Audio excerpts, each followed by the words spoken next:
Shalom Bapak Ibu dan Saudara, jumpa kembali dalam Ephrata Devotion pada pagi hari ini. Kita akan kembali merenungkan firman Tuhan. Bapak Ibu dan Saudara, pertanyaan yang sering kali kita lontarkan atau mungkin sedang kita tanyakan pada saat ini adalah, apakah benar Tuhan itu ada? Jika ya, mengapa pandemi tidak berakhir? Kami semua sudah mulai resah. Jika Tuhan ada, mengapa kesesakan makin menjadi-jadi di dalam hidup ini? Jika Tuhan ada, mengapa ada begitu banyak kesulitan? Jika Tuhan ada, mengapa sampai dengan saat ini penyakit yang aku alami tidak kunjung sembuh? Jika Tuhan ada, mengapa finansial tidak kunjung meningkat? Jika Tuhan ada, mengapa aku harus mengalami kekecewaan, luka hati, hancur hati, kepahitan, dan lain sebagainya? Dan mungkin masih banyak lagi pertanyaan yang kita tanyakan. Jika ada Tuhan, jika Tuhan ada, mengapa, dan mengapa? Nah, singkat kata, seakan kita mengalami yang namanya titik kelam. Sesungguhnya ketika kita berada di titik kelam, kita diperhadapkan dengan dua pilihan. Kita mau bangkit atau kita makin terperosok dengan keadaan yang kita alami. Atau parahnya, kita malah meninggalkan Tuhan, menyalahkan Tuhan, dan sebagainya. Bapak, Ibu, dan Saudara, mungkin ketika kita mengalami titik kelam, kita mempertanyakan Tuhan, adakah sesungguhnya Tuhan? Jika ada di mana Dia? Saudara, perlu kita ketahui sesungguhnya Allah Maha Hadir, Dia omnipresent. Allah Maha Kuasa, Dia omnipotent. Allah Maha Tahu, Dia omniscience.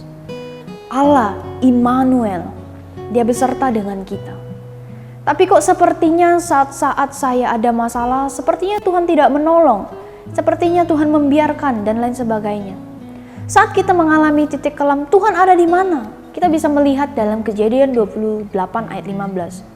Sesungguhnya aku menyertai engkau dan aku akan melindungi engkau kemanapun engkau pergi. Sebab aku tidak akan meninggalkan engkau, melainkan tetap melakukan apa yang kujanjikan kepadamu. Matius 28 ayat 20 dikatakan, dan ajarlah mereka melakukan segala sesuatu yang telah kuperintahkan kepadamu. Dan ketahuilah, aku menyertai kamu senantiasa sampai pada akhir zaman. Kita bisa cek lagi dalam Ibrani 13 ayat 5b.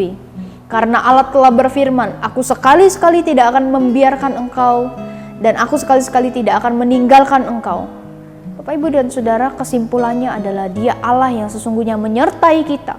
Dan Dia tidak pernah meninggalkan kita, sekalipun dalam penderitaan, sekalipun kita berada di dalam titik kelam. Jika Allah menyertai kita, mengapa ada persoalan di dalam hidup kita? Bapak, Ibu, dan Saudara, saya percaya Allah mau mendewasakan iman dan hidup kita. Lewat masalah yang Tuhan izinkan, membuat kita semakin terbentuk, karakter kita terbentuk, hidup kita semakin terbentuk. Bapak, Ibu, Yesus sendiri mengalami titik kelam dalam hidupnya. Namun di tengah penderitaan itu, Ia tetap taat pada Bapanya. Maka seringkali titik terendah juga menjadi proses Allah menguji ketaatan orang percaya. Dalam penderitaan atau pergumulan, kita bisa mengalami kuasa Tuhan dengan sendirinya. Kita tidak hanya mendengar apa kata orang. Nah, inilah yang dialami Ayub. Ayub mengatakan, hanya dari orang saja aku mendengar tentang engkau, tetapi sekarang mataku memandang engkau. Mari kita berdoa. Bapa di surga, Tuhan tolong kami, supaya dalam keadaan apapun kami tetap memandang kepada Tuhan. Kami tidak meragukan janji dan kesetiaan Tuhan di dalam kehidupan kami. Ajar kami terus taat, berpegang kepada Tuhan dalam keadaan apapun. Tuhan mampukan kami, Tuhan tolong kami supaya kami dapat melewati masa-masa sulit dalam kehidupan kami. Hanya di dalam nama Tuhan Yesus kami sudah berdoa dan mengucap syukur. Amin. Ketika kita memiliki masalah atau pergumulan, jangan pernah berpikir untuk menang menghadapinya.